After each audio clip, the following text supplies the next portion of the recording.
Welcome, dearest patrons and poltergeists, to Chateau Macabre, a gay horror podcast where we give our hot takes, gay brain theories, and initial reactions, keeping it cool, creepy, and camp with our original topics that never fail to please. Yes, welcome back to our show. I'm Robert. I'm Kyle. And we're here to share with you some horror news updates, announcements, reviews, recommendations, and some spooky discussions about our favorite horror movies and characters. So let's get into the show. As always, we like to think of this show as our weekly Halloween party, and every good Halloween party needs a good cocktail. So this week's creepy cocktail is a poison apple cocktail. It is a mix of apple brandy, rum, sour apple cocktail mix, apple juice, and a little bit of green food coloring. You can't really see it on camera though. It kind of blended with the apple juice. But yeah, it's still like a spooky brown color. It looks really good. It looks like a really refreshing Long Island. It does, yeah. Yeah. And but let's see how it tastes. Cheers. Yeah. Cheers. Oh, nice. Not bad. Like an actual Long Island iced tea. Yeah. This is so nice because, like, you know, as the weather is kind of getting hotter for summer, you want something refreshing. And yeah, apple's always a good thing to have in a cocktail. Very refreshing. All right, now that we've had some of our booze, let's move on to our news updates. First off, Mike Flanagan is set to direct a new Exorcist movie for Blumhouse. Flanagan has signed on to write, direct, and produce what's described as a radical new take on The Exorcist for Blumhouse and Morgan Creek. This film marks the fourth collaboration for Flanagan and Blumhouse. He wrote and directed 2013's Oculus, 2016's Hush, and 2016's Ouija: Origin of Evil. To note, Flanagan's film is an all-new story, not a sequel to 2023's The Exorcist Believer, which was helmed by David Gordon Green. Green had planned to helm a trilogy of Exorcist movies, but he exited the franchise in January after Believer underperformed with critics. Now, what are your first thoughts on this story? I just heard Blumhouse and new, fresh take on Exorcism movie. The lies. But I mean, hearing that Mike Flanagan is directing it does make me very excited. I love Mike Flanagan. I've loved pretty much everything he's ever done. Like, I love Oculus. I love Hush. I love even Ouija 2 that he directed. That was a pretty good movie. And obviously, you know, his Netflix stuff, you know, Hill House, what was the other one? Bly Manor. Yeah, something like that. Mm-hmm. But I'm very excited for this. And, you know, I hated Exorcist Believer, so I'm very glad that David Gordon Green is not returning to this one. So hopefully this will be an actual fresh new take on the franchise. I love it. Just got mad and just left because it underperformed. I mean, what do you expect? Yeah, but I mean, it's for the best. It's what she deserved. Bye, girl. Mm-hmm. All right. So our next horror movie update. Funny that you mentioned Manor, because this one is talking about the possession at Gladstone Manor.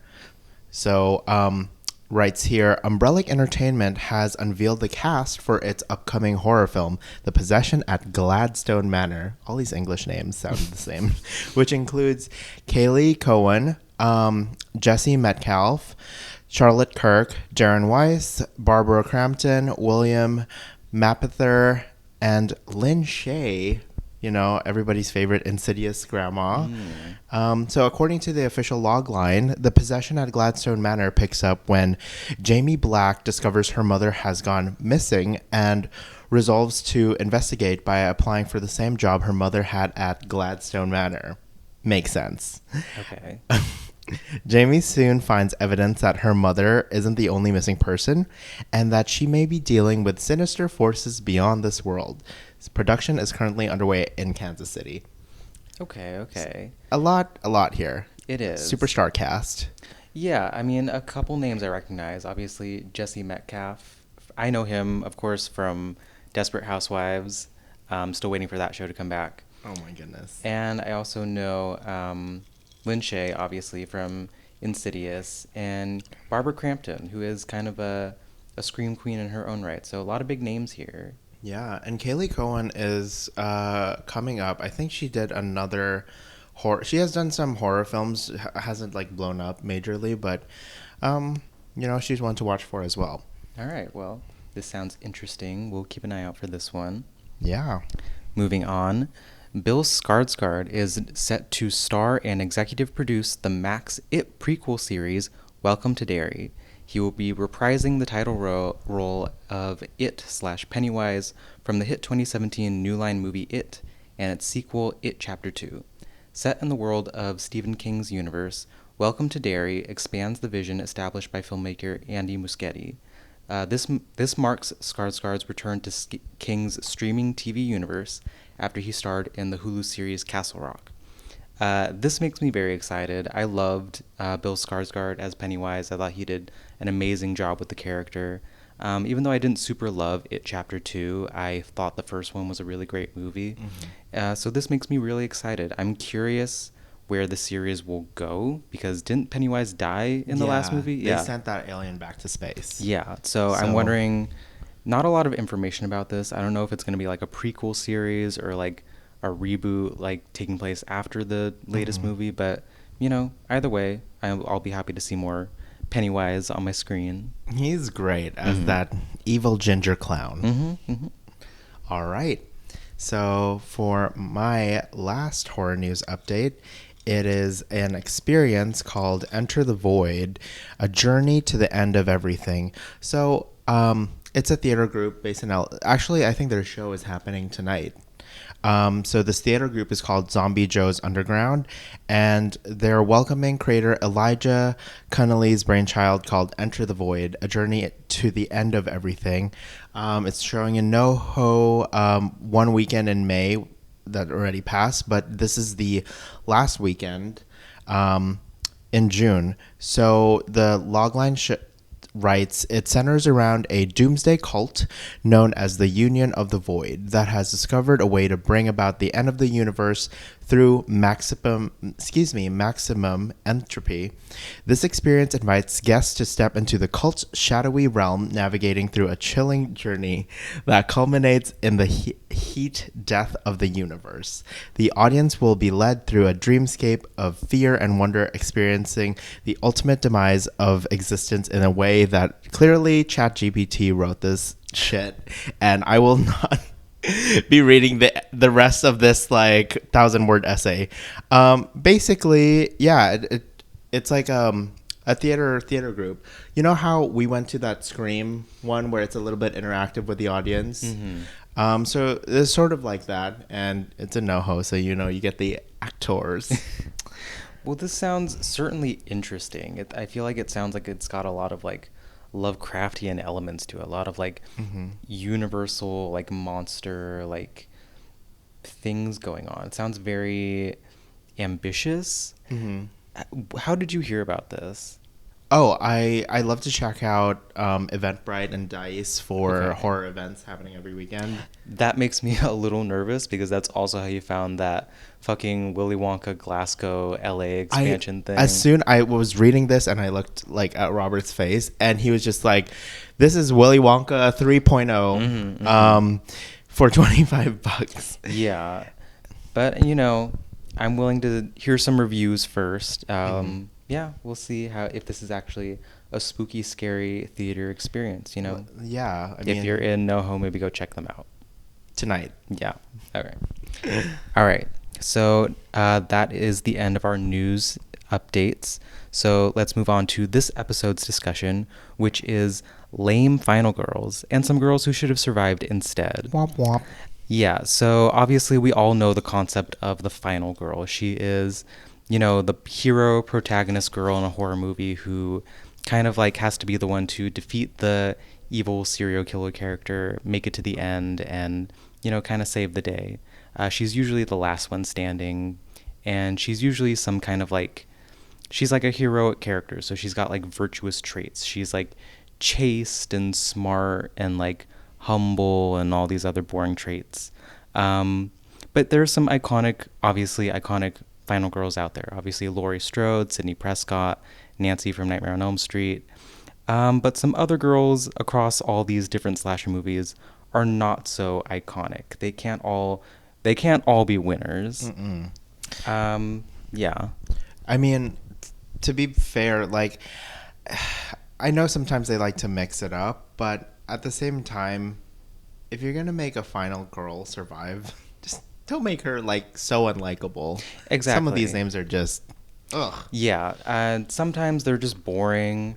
Sometimes they're annoying, basic, what have you. Everyone thinks that they can make a final girl just by having her be, you know, generic hero girl. But that's not always an interesting character to watch. And ironically, sometimes these girls end up getting overshadowed by some of their supporting character girls Yeah. because obviously the hero girls are so like they have to be so like good and like holy that they end up being kind of boring. That leaves Yeah. room for the supporting girls who are like the bad girls, the sexy girls, the annoying girls, the funny girls to kind of like show them up in terms of like entertainment value. This is a side note, but I feel like this is why we like X so much. Because Jenna Ortega's character was like the good girl, the like annoying goody two shoes girl.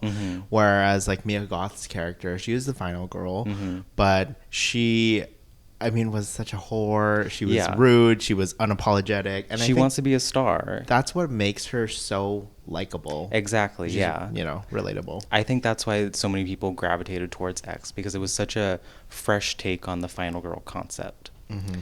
So, all of that being said, we're going to be talking about some final girls from some movies who maybe didn't reach the mark, and some girls from those same movies who probably should have been the final girl instead. So, starting off with kind of the inspiration for this discussion, it is Julie and Helen from I Know What You Did Last Summer. I feel like this discussion has kind of been making the rounds in like the horror community for a few years now. Everyone kind of says that Helen should have been the final girl instead of Julie. Julie, again, she's kind of that like generic, basic, insert like heroic girl. She's kind of like she's generically smart, she's generically brave, but she just doesn't have like that kind of like strong personality. I was thinking about this and I kind of think about her as kind of like the Tori Vega of this Oh my cast. gosh, we Because- all can survive. we can all survive. We can all survive. Yeah. We can all not get killed. She's just like her personality is so subdued that she ends up getting like overpowered by the other stronger personalities in her friend group, such as Helen. Helen, I feel like she has the most character development out of any character in this movie. She starts off the movie as like this kind of like superficial, like conceited, like pageant girl, and then she becomes like this strong character in her own right, and probably could have been a final girl, but they, in my opinion, foolishly chose to have her get killed off. And I feel like a lot of people were disappointed by that, particularly because like not only is she a strong character, but also because it's Sarah Michelle Gellar. Everyone loves Sarah Michelle Gellar. Obviously, she's Buffy, she's Daphne. Like she would have been a great protagonist, but yeah, I just feel like this movie, as great of a movie as I Know What You Did Last Summer is, I feel like in terms of the characters, they could have switched some of these around in terms of protagonist and supporting character. Yeah, I mean, I've seen this movie and I have no recollection at all of Julie because she was that bland. Just her and her fucking bangs. It's like, who are you? Yeah, exactly. Yeah. But yes, that's why I think Helen should have been the final girl instead of Julie. All right. Moving on to my first movie, Bodies, Bodies, Bodies. Every time I hear that, I just want Charlie XCX like, I'm a hot girl. Hot girl, rich girl. I'm a bitch girl. But yeah, lame final girls. There's two. First, it's B, the Eastern Euro lesbo / lover of... I think her name was Sophie. Yeah. And who should have survived instead was Alice, played by Rachel Sennett. Yes. YB and Sophie, played by Amanda Steinberg, are lame. First off, B is weird. I mean, who goes to a party and just like silently eats chocolate cake? Bitch me. You've seen me at parties. You've seen me at your parties. That's all I do. No, but I mean, you like talk to people. She's just like purposely like the way she eats the cake is just like I'm here, like, and expects people not to look at her like kind of weird. I feel a little called out right now. I did not have chocolate cake at my last party. I don't know what you're talking about. Robert gets all the attention from the boys. So. Okay. No. No. But and then Sophie, on the other hand, she's a like fucking narcissist drug addict who is like an unfaithful partner to be.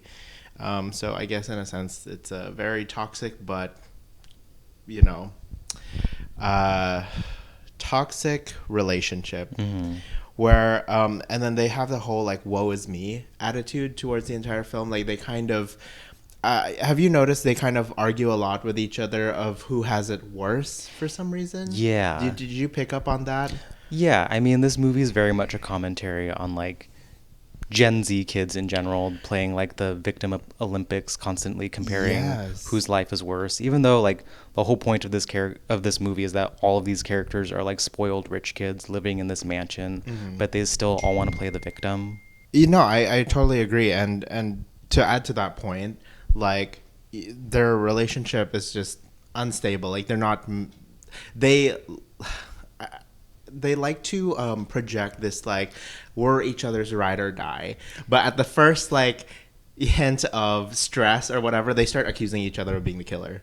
Well, that whole ride or die thing, that's just because they're lesbians. That's their default Oh. setting. Yeah, like home they got like officiated in Home Depot, and they sealed it with a plant and they drove off in their U-Haul. and there's and then the Subaru attached.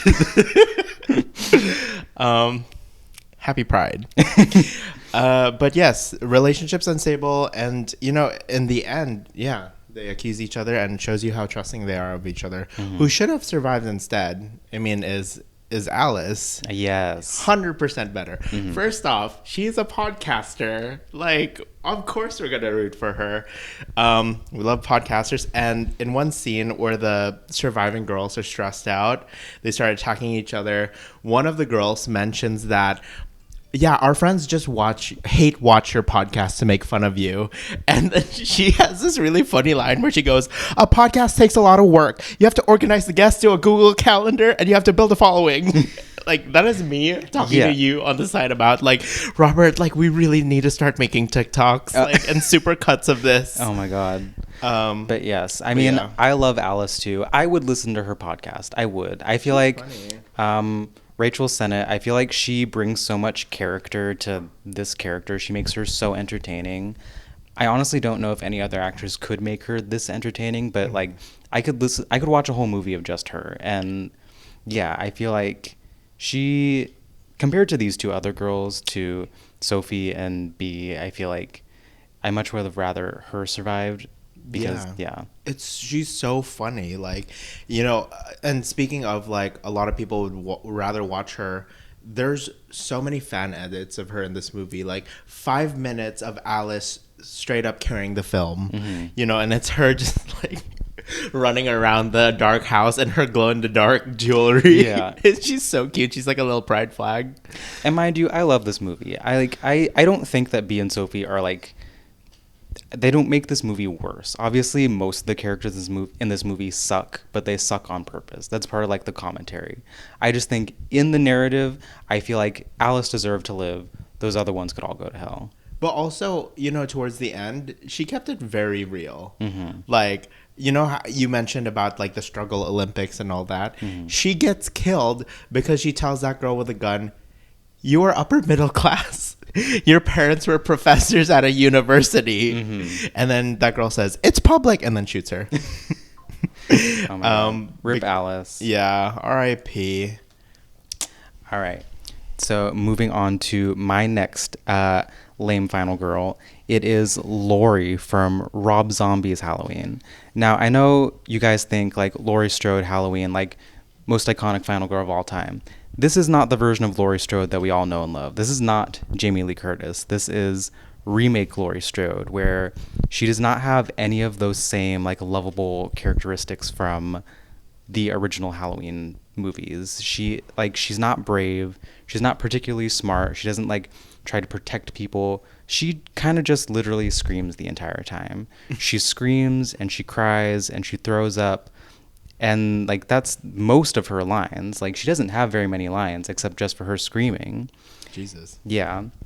And she gets even worse in the sequel, Rob Zombie's Halloween 2, where like she just she survives this ordeal and then she just kind of becomes this like martyred, indignant like brat who like hates everyone, even the people who like took her in. And that kind of brings me to like the girl who I think should have survived instead of her. It is Annie from Rob Zombie's Halloween. She is, of course, played by my girl, Danielle Harris, who I had to explain to you who she was. But I feel like she's much more of a likable character. She's, of course, like another like bitchy, like generic, like teenage girl character, but like she's a very entertaining one. She's a babysitter, and she literally acts like she can't be bothered to like take care of these kids because they're so annoying. And like I relate to that because I hate kids too. But I feel like she survives the first movie and makes it to the sequel, and she gets so much development in that movie because like her BFF Laurie Strode is now like traumatized after being attacked by Michael Myers, and Annie kind of takes it upon herself to like become Laurie's kind of like caregiver, and like she takes her into her house. She like kind of makes sure she's like got her life together after they both went through this ordeal. Annie like also got attacked by Michael Myers and almost died, but Annie ends up being the one having to take care of Laurie, who is supposed to be our final girl, supposed to be our hero, and she's just like a fucking mess. And Annie has to take care of her, and it ends up biting her in the ass because Michael comes to get revenge on these two girls, and Annie unfortunately dies. And that's one of the things I can't really forgive Rob Zombie for doing in these movies, for killing off Danielle Harris. How dare he? Well, that Michael Myers was smart because he killed the competent one. That's and then true. save the helpless one for later. That's true, yeah. But like this version of Michael sucked too because he got also killed by this version of Laurie, supposedly. Who knows if they would have made a sequel? He probably would have come back anyway. But either way, this version of Laurie sucked. This version of Michael also kind of sucked. But this Annie character played by Danielle Harris, she deserved the world. She should have survived, and I'm sad. So I love you, Rob Zombie, but also fuck you for making this choice. Yeah, Jesus. Make it make sense. All right. Well, I asked myself that same question when I watched this next movie, the Texas Chainsaw Massacre remake by Netflix in 2022. Remake or rebootquel or requel or whatever they call it? I call it creature, like abortion baby. I mean, like, it's so... Oh, that's... No. In the sense that... No. You know what I mean? Well, you know, in that same vein.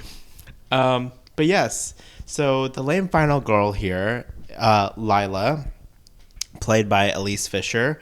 And then at first I thought there was like two final girls. Did you watch this? I did see it. They're sisters, right? The sisters. I thought that her annoying like sister, Melody, was also going to survive, but like, you know, happy that she died in the last moments. They were both very annoying. They were both so unlikable. I mean, I feel like they tried to make us like Lila more because like she's like a survivor from a school shooting. You remember that whole subplot from the movie where like that's like part of her backstory was that she survived a school shooting, and now her like defeating Leatherface is like part of her like her journey her to full like circle moment. Yeah, and it's like that was a very weird choice for this movie. I know. A very, in my opinion, desperate attempt to make it more relevant to the modern times, which like if that's how you want to make it more relevant to modern times, like what does that say about America right now? But anyways, I mean, no, I agree. And then on a lighter, more shallow note, like Netflix is so out of touch with the styling because they literally make every person look like some sort of like random generated lesbian like character. Do you know what I'm talking about? They all have pixie cuts. They all have the like, yeah, I shop at Hot Topic look. Not even Hot Topic. They're shopping at like the discount section at Urban Outfitters or something. But no, I mean it. Like seriously, get it together. Who should have survived was Sally Hardesty. Although sad they couldn't get the original actress because she died in 2014, I believe. Yeah. But yeah, I mean, people say this is like one of the worst Texas Chainsaw Massacres. I'm not sure if it's like the worse than the one with Alexander Daddario that goes, get him, cuz. As bad as that movie is, I'd have to say this one is worse. This one is worse, right? Yeah. I mean, the only two scenes that I like was the party bus scene. Like, that was cool, where he killed all of those, like, influencers. I mean, I'm happy to see influencers die. Same. Mm-hmm. And then the ending, that was fun, where she gets, like, ripped out of the Tesla and then... Mm-hmm. Anyways. Personally, I don't think there are any redeeming parts of this movie. Even the version of Sally Hardesty in this movie. Like, she might have been, like, the only, like, technically good character in this movie, but she like... was still bad.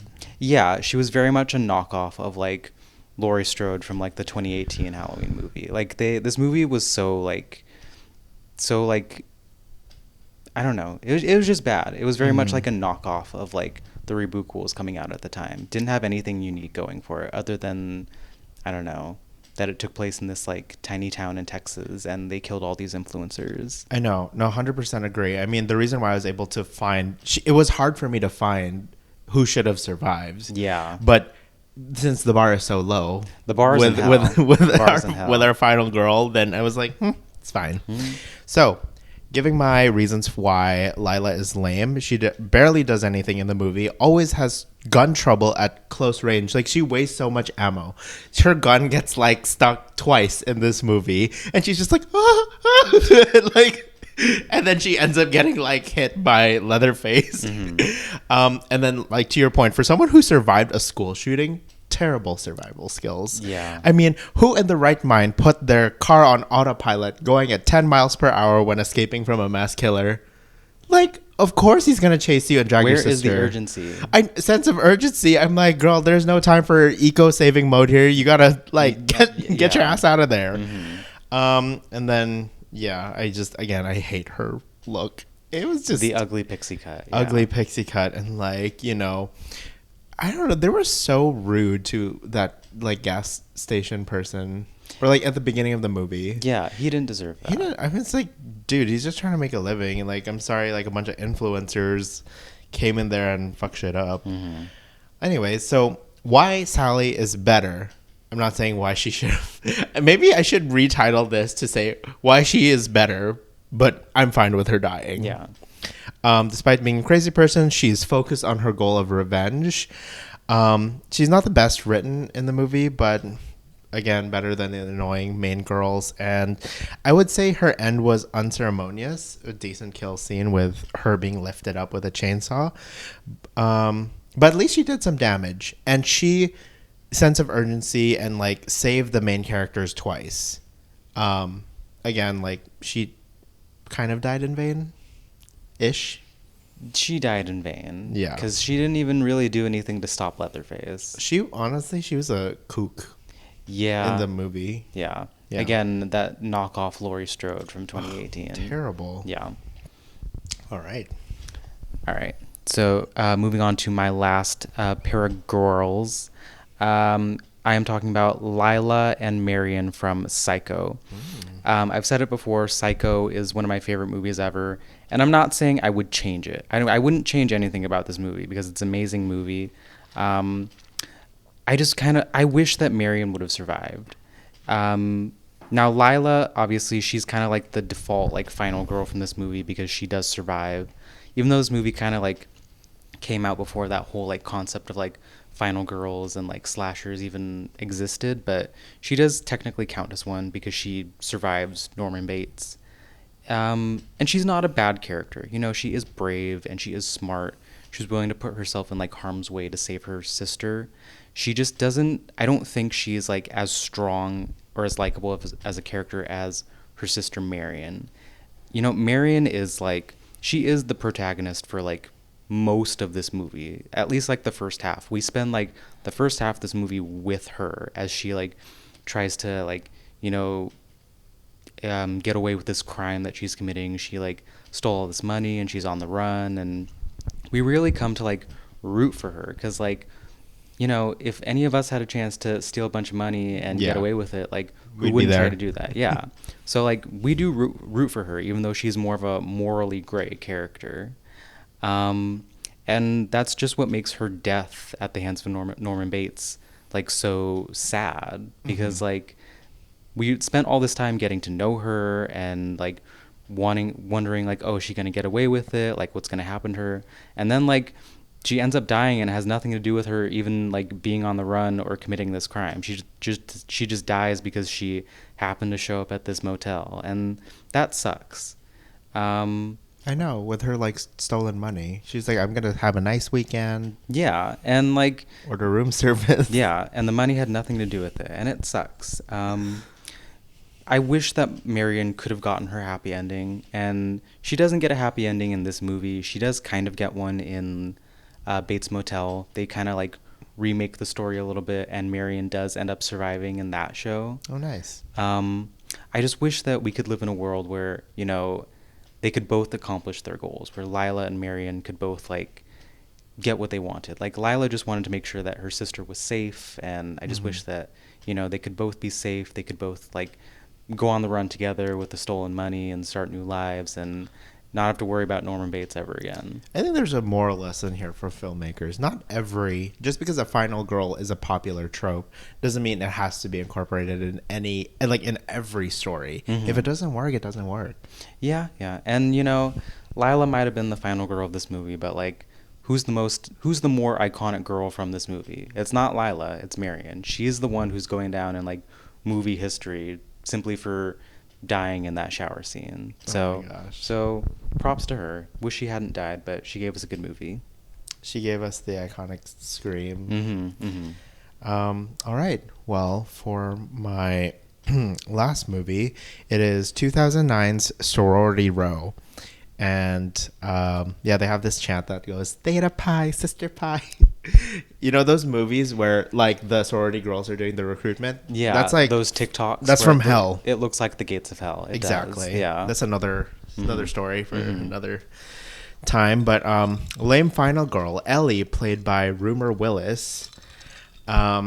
She's just a mess in this movie. She's, you know, my reasons for why she's lame is because, like, she's not level-headed at all. Have you watched Sorority Row? I have seen this movie. And like, you remember like just the top like summary of it is basically, you know, these sorority girls kill their friend in a like accidentally kill their friend in a prank gone wrong, and sort of like the Pretty Little Liars idea where, you know, they put this behind them, and then like maybe some weeks or months or years later, they start to get like messages of like the crowbar that was used to kill their friend. I don't know what that is. It's a metal cross. Tire wrench. Yeah. Tire wrench. Yeah. And basically a new killer whose robe like hunts them down in an act of revenge. And so they're kind of juggling, trying to live a normal life and trying to not draw any attention to themselves about the disappearance of their friend Megan, who was the one that died. And this Ellie character, she's terrible. Like, they're giving like press conferences of, you know, how they how they miss their sister and will continue to keep her in her thoughts and prayers. And Ellie has like hallucinations of this girl and starts screaming and like acting so suspicious and like, drawing. Keep it together, girl. Yeah, keep it together. And she keeps falling apart every single scene. She's like crying. She's crying for like half this movie, and like how she survived is like beyond me. Well, she's not the only final girl in this movie, correct? There's three, so it's Ellie and then two other girls, I believe. And Ellie, like the other girls basically have to save Ellie's ass because she spends the whole time crying. Always. She would have died if it hadn't been for the other final girls in this movie. No, 100%. I mean, there were so many that like, you know, she got lucky. Yeah. And then like, there's this one line where she's like crying, and the way she says like, "Oh my gosh, like, do we tell everybody about like we gotta tell the police that our sister Megan is dead, and like we dumped her body." And one of the girls says, "Ellie, there's 30 other girls behind that door who shouldn't know we murdered our sorority sister, okay?" Yeah. And she just shuts up. And so that's kind of like a segue into my favorite character in this movie, Jessica. Do you remember her? I do remember. The bitchy blonde blonde that carried the whole fucking movie. She does. She was so ahead of her time. She really was. She was like Well, continue. Oh, no. But yeah, she's like the leader, right? She calms the other girls down, literally gets Ellie together like multiple times, takes charge, and she has like an infinite amount of like funny one-liners. Like when Ellie starts screaming and saying like, "Oh, Megan is dead," and yada yada yada, and then Ellie starts screaming because they couldn't contact one of the other girls, their friend Chugs. And she was like, "Chugs is dead," and Jessica literally goes like, "Ellie, nobody's dead. Well, maybe Megan." But yeah, and then she's also like she's like the blueprint to Chanel Oberlin. And literally. she literally says things like, "Rush theta pi, provided you're not ugly, chubby, or poor." My favorite one of these one-liners from her is like the part where like they're running through the house and like they go to hide in the bathroom and they see that like Megan's like decomposing corpse has been like stuffed in this bathroom, and Jessica like turns around and looks at it and she's like, "Ugh, she looks horrible." she doesn't even scream. Yeah. She just like looks disgusted at it. Oh, and she does that too with like another guy's like shoes. Like I think there was one of the guys gets murdered, one of their boyfriends, and he gets murdered and his feet are like stuck in a trash chute, and she goes like, "Oh, that's Jason. I can tell by those fugly shoes." And she's not even concerned that he's like dead. Yeah. Oh my god. And then she has this like I think two more really funny lines I want to point out is she tells Jamie Chung's character, "I like being your friend because it makes me more multicultural without having to do anything." Okay. Should that be my bio on Instagram now? Literally. Yeah. You're like, "Kyle, I like being your friend because it makes me multicultural." But yeah, and then the second one was like dumping her friends when they were like dumping Megan's body, and they were talking about like, "Oh, you need to let the air out of her lungs, yada yada yada," and she goes, "What about implants? Doesn't silicone float?" So they were gonna find the fucking corpse. But yeah, no, she's crazy. She takes action. She may be rash and brash, but she takes action. She knows like proper survival skills, like basic survival skills. Like she grabs a weapon, she grabs an axe, she can at least attempt to fight off people attacking her. And she died technically saving her friend, Cassidy, who's one of the other final girls. So, I wish Jessica survived instead of Ellie. Yeah, honestly, Ellie just sucked. I would have preferred if Jessica survived. Honestly, I would have preferred if Jamie Chung's character had survived too. Ellie just kind of sucked. I know, they needed like diversity they needed multiculturalism. Literally, yeah. All right, so if nothing else, that has been our discussion for some lame final girls and some girls who should have survived instead of them. We hope you guys enjoyed this discussion. Dearest patrons and poltergeists, we hope you enjoyed your stay at Chateau Macabre. If you would like to see more of our content, you can follow us on Apple Music, Spotify, or wherever you listen to podcasts. Our YouTube channel is at Chateau Macabre, and our Instagram is at Chateau Macabre Podcast. So join us next time at Chateau Macabre. Bye! Chateau Macabre is not endorsed by any of the material owners presented during the show. It is intended for entertainment and informational purposes only. All names, pictures, sounds, and clips are registered trademarks of their respective trademark and/or copyright holders.